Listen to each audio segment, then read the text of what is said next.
मोक्ष के लिए कर्म एवं साधना दोनों आवश्यक। स्थान रांची जागृति सन 1969। परमात्मा को पाने के लिए 3 ही रास्ते हैं, ज्ञान, कर्म एवं भक्ति। इन तीनों का अपना अपना महत्व है। पूज्य बाबा ने भक्ति की बड़ी ही वैज्ञानिक परिभाषा दी है। कर्म और ज्ञान मिलके भक्ति।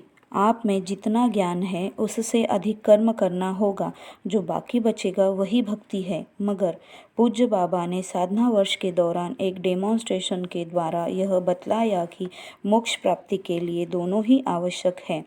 एक दिन रांची जागृति में जनरल दर्शन के पश्चात पूज्य बाबा ने एक सन्यासी कार्यकर्ता को अपने सामने आकर बैठने का आदेश दिया। वे पूज्य बाबा के सामने आकर बैठ गए। तत्पश्चात पूज्य बाबा ने उनकी त्रिकुटी को अपनी छड़ी से स्पर्श करके उन्हें दिव्य दृष्टि प्रदान की। कुछ क्षण पश्चात पूज्य बाबा ने 2 साधकों की तरफ इंगित करके उन्हें भी सामने आकर बैठने का आदेश दिया। वे दोनों भी पूज्य बाबा के सामने आकर बैठ गए। उसके बाद परम गुरु ने सन्यासी कार्यकर्ता को आदेश दिया कि वे उन दोनों साधकों में से एक के पूर्व जीवन को देखकर बताए कि पिछले जन्म में वे क्या थे तथा क्या कर रहे थे।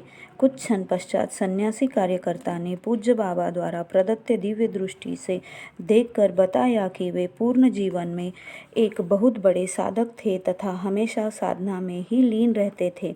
वे अपनी कठोर साधना की बदौलत मोक्ष पाने के कगार तक पहुंच गए थे, परंतु हठात उनके मन में भाव आया कि मैं मोक्ष पाने की अवस्था में तो ज़रूर पहुंच गया हूँ। मैंने कठोर साधना तो ज़रूर की है, किंतु मैंने नर रूपी नारायण की सेवा नहीं की है। सेवा नहीं करने के कारण उन्हें मोक्ष नहीं मिला और उन्हें सेवा करने के लिए पुनः दूसरा जन्म लेना पड़ा। उसके बाद परम गुरु ने सन्यासी दादा को दूसरे साधक के पूर्व जीवन को देखने का आदेश दिया कि पिछले जन्म में वह क्या थे, क्या करते थे।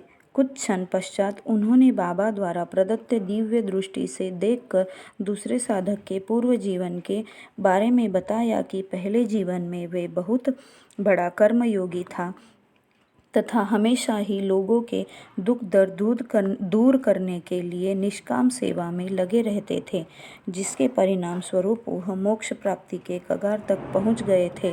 किंतु मोक्ष पाने के पहले ही उनके मन में भाव आया कि मैंने नर रूपी नारायण की सेवा तो बहुत की, लेकिन मैंने ठीक से साधना नहीं की।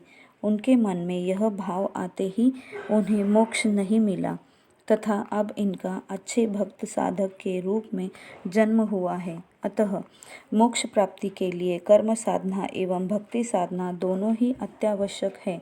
जो भक्ति साधना करेगा उनके मन में प्रत्येक प्राणी के प्रति प्रेम भाव अवश्य ही जगेगा तथा वह नर रूपी नारायण की सेवा करने के लिए बद्ध हो जाएगा। सेवा करने से मन निर्मल हो जाता है तथा निर्मल एवं पवित्र मन से अच्छी साधना होती है। साधना के द्वारा ही मोक्ष प्राप्ति संभव है।